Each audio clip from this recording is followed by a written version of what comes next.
Guys, good afternoon. Ito na yung tinanggal ko kanina na makina. So, na-dismantle na siya. Ang mga na-damage dito, naputol ang timing chain. Maaaring alin mo sa dalawa na unang maputol dito. Kung ito ang naunang maputol, ayos sa pagkakasabi niya, kakapalit lang daw nito. So, baka napalitan ng local. Kung ito man ay original at hindi ito ang naputol, itong guide na to ng kadena, pwedeng ang bumigay dito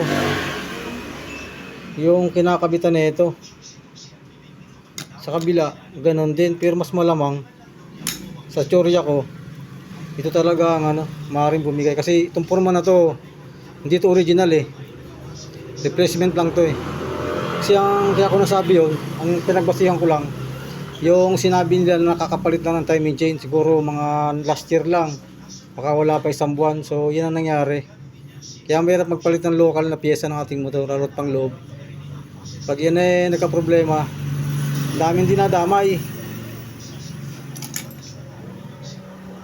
Ito guys, isa sa mga nadamay, itong ating engine valve, itong intake valve na to. Ito, gasolina to. Pag ito nilagay ko dito, lulusot dito sa butas kasi nagkaroon na siya ng siwang, kasi nga yung valve, yung engine valve ay nabaluktot. Ito bubusan ko. Yan Kitang-kita, di ba? Ayun diretso ka na. Nadama yan. Masalamat siya, hindi nadama ito. Itong sigunyal, salamat siya, hindi nadamay rin. O rin nadamay, malaking gasto siya dito. Ito lang ang yung mga ngipin nito, kasi itong timing chain na to, diyan niya lagay, diyan siya nakakabit sa na to, sa mga ngipin na yan. Since na nasira nga siya, nadama yung kanya mga ngipin nasira maraming dinamay. Tingnan ko lang yung mga na-damage dito sa makina na to.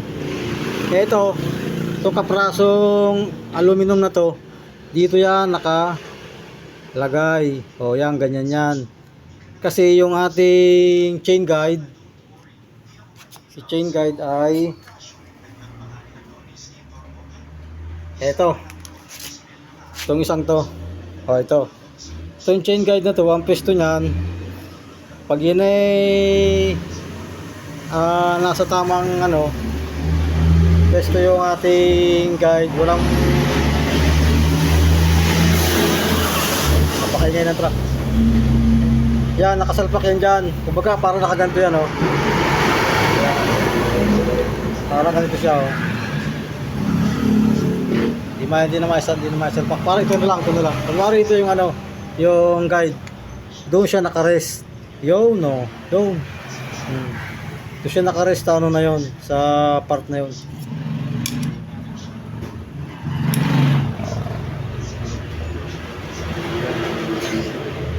So ipapahinang lang namin to. Ito napigtas na to. Baka maremedyohan pa nung gumagawa sa turnuhan. Sige, salamat ulit sa panonood. Guys, good morning. Update vlog lang dito sa ginagawa namin na MIUI. Ito yung lumang sigunyal na ang nasira lang itong kanyang gear sa timing chain. Ito yung mga nabungi-bungi na yan. Ala pala nabibili na na ito. Ito mismo, itong pyesa na to, ala pala. Anong nangyari, nauwi kami sa bagong sigunyal. Ito, nakakabit na siya. Ito yung niya, yung walang damage Kung makikita nyo, buo yung mga mga ngipin niya bago to. Ang halaga nito 3.5 sa kasa ng Yamaha. 3.5 siya. Kaya reminders lang, huwag tayo papakabit ng local na timing chain, baka mangyari din sa inyo yung ganito. Ito para maikabit dito sa crankcase na to, itong bago, kailangan gumamit ka na ito butane. Iinitin mo yung crankshell para ito maipit ng maganda, kasi napakasikip ng salpakan nito. Halos 0-0 ang clearance nito. So gagamit nito para easy lang yung paglalagay ng ng sigunyal. Hindi siya pwedeng pukpukin kasi masisira yung alay nito. So yun lang, at good morning sa lahat. Good morning guys, bali yung engine natin na-assemble ko na siya. Hindi ko na naipakita yung kung paano ko kinabit yung kanyang sigunyal. Basta yun ay ginagamitan ng ng butane. Kailangan initin yung crankshell niya para mailapat mo yung sigunyal kasi napakasikip talaga ng nito. Pitid na pitid to. Ito namang hawak ko na to ay ang tawag dito ay oxygen sensor. Ang trabaho sa motor natin nito sa mga FI ay para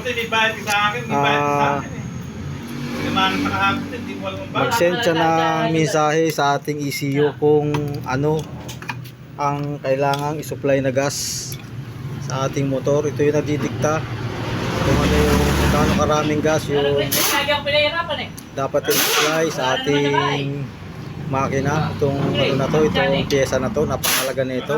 Oxygen sensor ang tawag dito. Dito siya nakakabit sa butas na to. Kung makikita nyo, ito tambutso na to. So napaka-stress ng kanyang trabaho kasi napaka-init nung dumadaan sa kanya. Kasi tambutso nga napaka-init talaga. So yun lang, at tutuloy ko muna yung ginagawa ko. Nagpalit na rin pala ako ng dalawang barbula, intake at saka exhaust. Kasi yung nakita ko sa unang video, ala na yun. Quality na talaga yun kasi napalit ko yung barbula. Andun yung pinagpalitan. Talagang di naubra. So kailangan talaga palitan siya ng bago para umandar siya. Kasi pagkasingaw yan, talaga andar ang ating engine. Guys, ang tawag sa hawak ko na to ay ano siya, timing gear siya dito sa ating camshaft. Ang timing nito ito siya, yung guhit na yan dapat siya nakatapat dito naman. Kita ba? Ayan, malinaw siya. Naipokus na maayos yan. Yan ang timing. Kailangan nakatapat siya din sa dito. Tapos sa ating magneto naman, kailangan yung timing na ganito. Kahit na utod ng kataplat niya, babalik. Malikot. Maganda. Ano? Yan. Nagawin di ba? Wala sa Iwanan din Iwanan man din mo to. yun, yung parang may tumpok na buhit na yan. Matulis na yan. Ito ang sa magneto. Meron siya, meron din yung guhit. Ayun. Paano? Ito sa Kailan pilit. naman uwi, no? Kung bago bilhin mo yan. Yan, doon siya dapat nakatapat. Sabihin, nakatidi siya yung piston natin yan pagka ganyan. Wait, no? So, yun lang.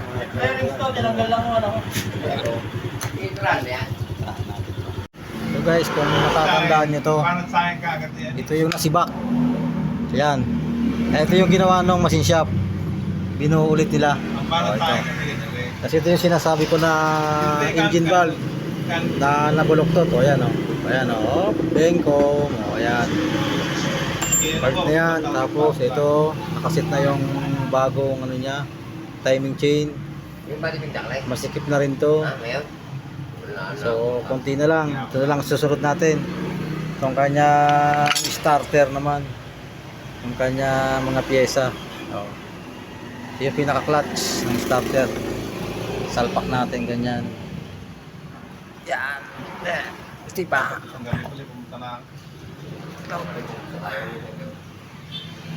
Ayaw. Huwag ka sa tayo. Hindi tayo tumambay. No?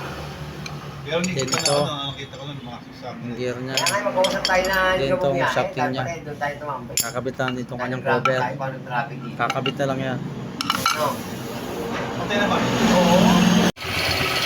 Guys, check natin kung okay yung bomba ng langis. Itong nut na to, itong tornilyo na to, ito yung pipihitin para malaman kung umaahon yung langis sa head. Ayan, duluwagan nyo lang ganyan. Ayan o. umaahon yung langis. Kitang kita naman, umaahon yung langis. Para tandaan na okay yung ano, yung flow ng langis sa mga ano niya, sa mga daanan niya, sa mga passages, walang bara. So makakarating dito sa head, ito malulubricate, walang magiging problema. So smooth ang kanyang ano, lubrication. Finally natapos din guys itong Honda Peterbilt, itong MIUI 125 na in-overhaul ko. Ito at buo na ulit siya, maandar na. Antayin na lang natin yung ano nito, yung may-ari.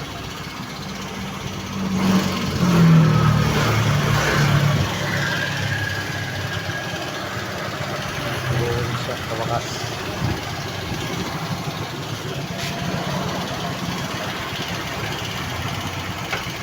Thank you sa panonood ng aking video.